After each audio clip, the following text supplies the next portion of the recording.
I picked up High Times because it looked like it was made specifically for me. I love dating sims and cooking games, and the vibrant comic book art style immediately caught my attention. After spending about 18 hours with it and seeing multiple character endings, I came away mostly impressed, even if there were a few design choices that kept it from becoming one of my favorites. I was given a review code by the developers, but as always, all opinions are my own. At its core, High Times is less of a traditional dating sim, and more of what the developers call a closure simulator. You run a donut shop where every donut can alter a customer's mood, and each day you'll serve 3 customers by figuring out exactly what kind of donut they need. Sometimes they'll outright tell you what they want, while other times they'll drop hints and leave you to solve a little puzzle using different shapes, flavors, toppings, and mood enhancers. As you earn money, you'll unlock more ingredients and equipment, giving you even more ways to experiment with recipes. The story and characters were easily the highlight for me. The writing is genuinely funny, although it's packed with sexual innuendos, pop culture references, and what I describe as teenage humor, so your mileage may vary. I enjoyed getting to know the cast, especially Harry, whose romance route ended up being my favorite. I also loved Kyle, one of the non-romanceable characters, because his personality completely subverted my expectations. One thing I appreciated was that your choices actually felt like they mattered. Characters regularly remembered previous conversations, and the game frequently pointed out when earlier decisions affected later dialogue,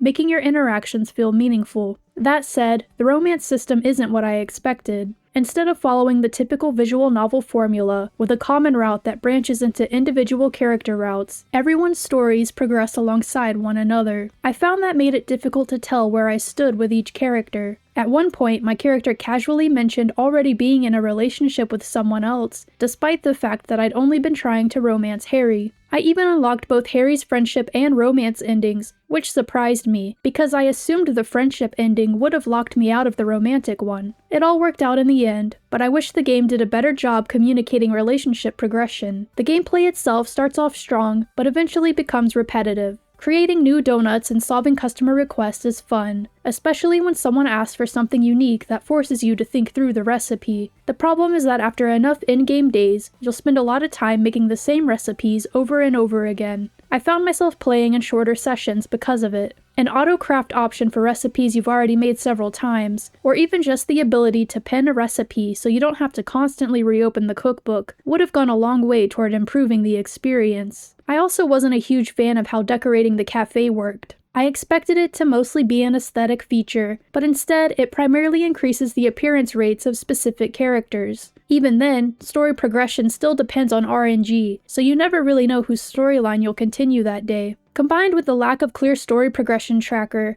I was often left wondering how close I was to finishing certain character arcs, or if there was even an overall ending to the game at all. I played until day 206, saw multiple endings, and I'm still not entirely sure whether I'd reach the game's conclusion, or if it simply continues indefinitely. Presentation, however, is where High Times absolutely shines. The comic book-inspired art style is colorful and expressive, the CGs are fantastic, and the soundtrack fits the cozy atmosphere perfectly. I like that you could even unlock additional music through the in-game Amazon. The voice acting is another standout, with every major character fully voiced except for the protagonist, which is fairly standard for visual novels. I did encounter a bug a few times where voice lines stopped playing, but outside of that, the performances were excellent. There were also a couple of smaller frustrations. During my playthrough, donuts using the sugar topping almost always resulted in a bad reaction, although the developers have since patched that issue. Mistakes aren't overly punishing since you can throw away a donut before serving it, but you do lose the cost of ingredients, so I found it helpful to always keep around $20 available each day to cover recipes and accidental mistakes. Overall, I really enjoyed my time with High Times. It's an incredibly charming blend of cooking game and visual novel with memorable characters, meaningful choices, excellent presentation, and a genuinely unique premise. I just wish the daily gameplay stayed fresh longer and that the romance and story progression were easier to follow. If you're looking for a traditional dating sim with clearly defined routes, this isn't it. But if you enjoy cooking games, story-driven visual novels, and don't mind plenty of teenage humor, fourth wall breaks, and pop culture references, I think High Times is well worth checking out. It's currently available on PC, Xbox Series X and S, Nintendo Switch, and PlayStation 5. If you like the video, press the like. If you want to see more of me, subscribe. I cover cozy games, RPGs, and visual novels. Bye guys!